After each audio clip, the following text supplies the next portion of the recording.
Hey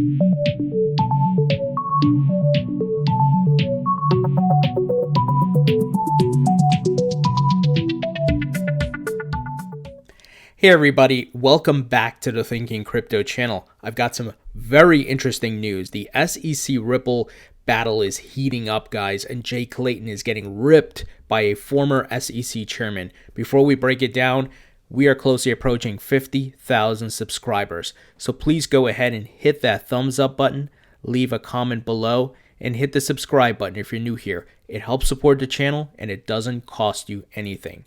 Guys, this is very, very interesting. So Michael Arrington, very bullish on XRP, has Arrington XRP Capital, which is a hedge fund denominated in XRP. This guy was successful before crypto. He's from the Silicon Valley world. He started TechCrunch. Many of you know him, so I have much respect for him. He stated the following, or he tweeted the following: ex-SEC commissioner and my old law school professor rips Jay Clayton over XRP fiasco. What is he referencing? Well, apparently the block got a letter that was sent to Jay Clayton from former SEC Commissioner Joseph Grunfest. And he said Ripple's lawsuit will cause multi-billion-dollar losses to innocent third parties. So, of course, because the SEC sat on their hands for 8 years, they let people accumulate XRP, they let the ecosystem get built out, and Jay Clayton, out of some sort of personal vendetta or slight, as he's on his way out, literally the last couple of weeks here, he punches Ripple in the face by dropping this lawsuit, and then he's gone. Which is just a dick move, and that is why I tweeted the following. And a lot of you agreed with me. It got 194 likes that Jay Clayton is a fucking asshole. So, dick move for sure, but he's now getting ripped by former SEC chairman here, and this is not a good look for him. I believe his reputation is going to be demolished. It's going to be tarnished, and the internet doesn't forget, guys. Everything stays online now. So Jay, he chose the wrong hill to die on, man. This is bad. So just to give you an idea who Joseph Grunfest is, once again, former SEC chair. He is 69 years old now, and he was appointed commissioner of the SEC during the President Reagan administration. So back a long time ago, right? So this guy has a lot of experience. He's seen a lot come and go, right? And he's also an American academic. He is the William A. Frank Professor of Law and Business at Stanford Law School and co-director of the Rock Center on Corporate Governance at Stanford University. He ain't no slouch, guys. You can see his reputation here. You can see his resume, so to speak. And he has a lot of experience, and he's ripping Jay Clayton. Let me give you the details here, what the block found.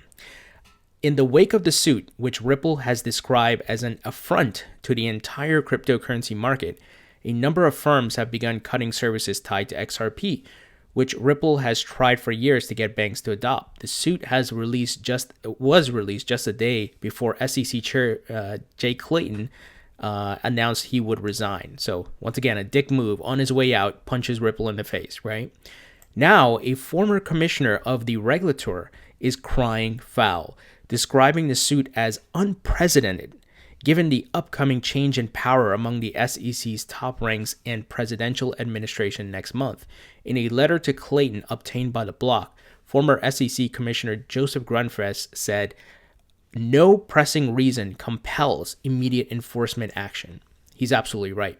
Grunfest declined to comment further, but confirmed the veracity of the letter. It was filed on December 17th. A representative of Ripple, who also declined to comment on the letter, said Grunfest is an unpaid advisor for the firm.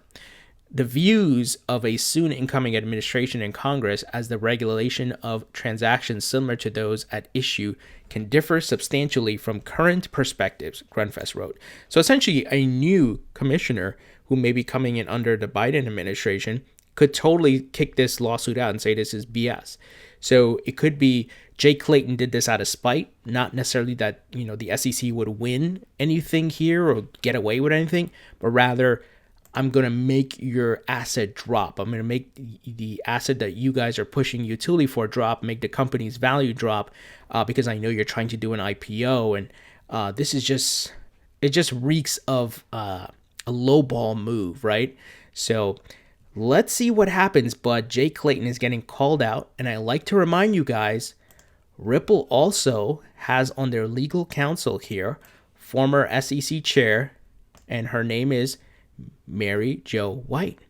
So not only do they have a former commissioner from the Ronald Reagan era calling out Jay Clayton, but they also have Mary Jo White, who helped them with regards to people filing lawsuits at SEC, that the XRP is a security. So I've said it before, Ripple's got a lot of muscle behind them, a lot of government officials. You got the former CFTC chair, Chris Giancarlo, who came out and wrote an op-ed this year saying XRP is not a security. You have Congressman Tom Emmer, who's one of the pro-crypto guys, right, putting out a lot of the bills, saying XRP is not a security. So you got government officials, former SEC chairs, former CFTC chairs, just coming out and saying, hey, XRP is not a security. And Jay Clayton, once again, a coward move, right? I'm running out the door, I sucker punch you, and then I leave the mess for somebody else to clean up. That's pretty much what it is. That's why I'm so pissed at Jay Clayton. It's not that the SEC gave this ruling. Rather, they should have done this years ago if this was the case, right? Get the clarity out there. But there's some sort of hold up here. There's some sort of politics. There's some sort of power play.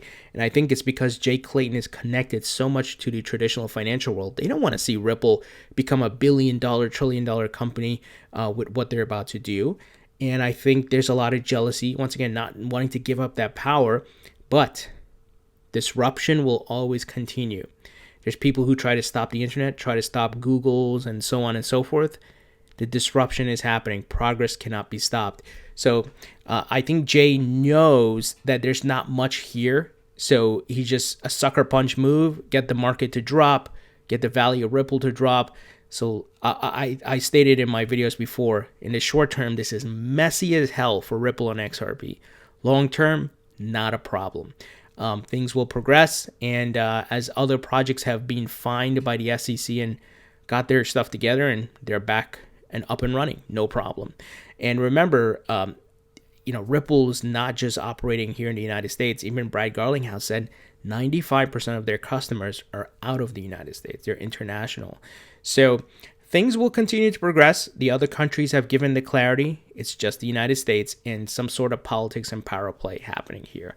But very interesting to see this happening. And once again, Jay Clayton's reputation is about to get tarnished big time. All of this stuff is getting primetime coverage with Brad Garlinghouse going on TV, CNBC, Fox Business, and you got the likes of the SEC and all this dialogue. This is going to get some big time exposure and not going to look good for the SEC right now and Jay Clayton as he's on his way out. So very interesting developments, right, guys? It's getting interesting. Things are heating up here. And like I said, Ripple's got a lot of muscle on their legal team. So if you have former SEC people behind you, you're in a good position, in my opinion, because especially with the administration, well, things changing, right? A new chairman's coming in.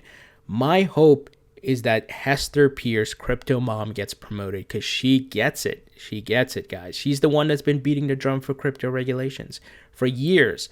While Jay Clayton is like, I can't talk about that and this and that and all kinds of bullshit, right?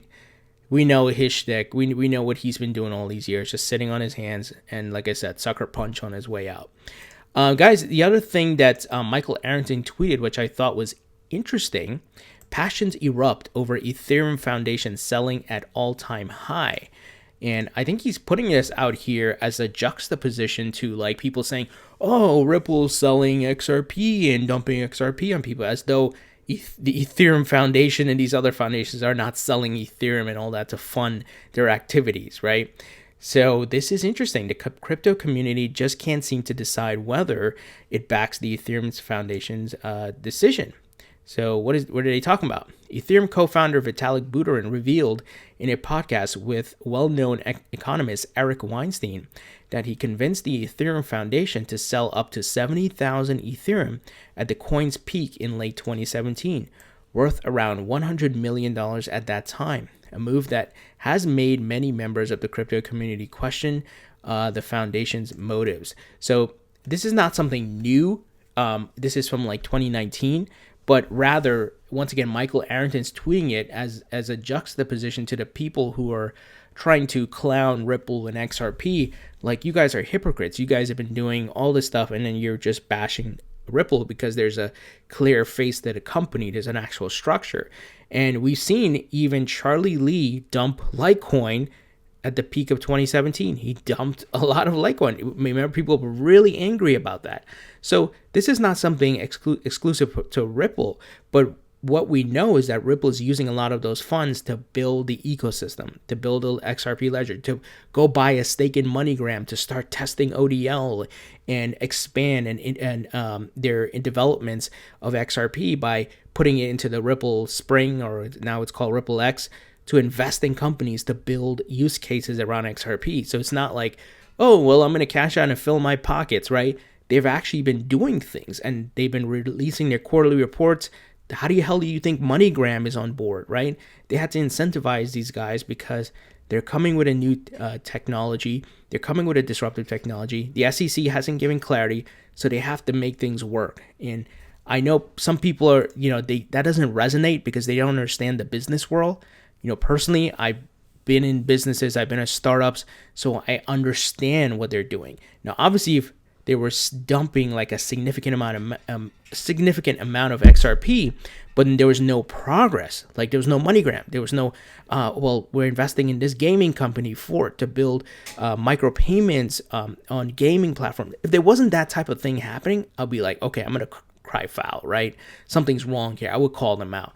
But they are actually doing what they're supposed to do to build the ecosystem. So I'm okay with that. And of course, they stopped selling as much XRP. They cut that out, which is good because I think they hit a place or a point of where they were making enough money, they had cashed out enough, and they were continuing to build the ecosystem. Now, some of you are going to hear this, and on its face, you're going to be like, oh, I see your Ripple's dumping, you're making excuses. No, I've done my research. Like I said, guys, I've said it from day one. If you've been a subscriber on this channel, I'm here to make money. I'm here to make money. I want to be a multimillionaire of my crypto holdings. I want to pay my mortgages off. I have goals. I have things I want to do. So I'm not here to play games. And if I see something that's really wrong or off, I'm going to call it like it is. I'm not going to make up anything because I have skin in the game. I have money to lose here, just like you guys, right? Or money to make. So I just look from my research. I think a lot of people just don't do the due diligence of going down and the list and the checklist and going down the rabbit hole and say, okay, what's Ripple using the XRP funds for? Oh, they're investing in MoneyGram. Oh, they're investing in these companies to build the ecosystems to develop utility around XRP. And like to go and set up offices around the world to work with central banks and all of that, right? They don't see that vision, and they don't understand it takes working capital to get that going. And in order for XRP to have the utility, you got to build the infrastructure. You have to have the partnerships and the use cases, right?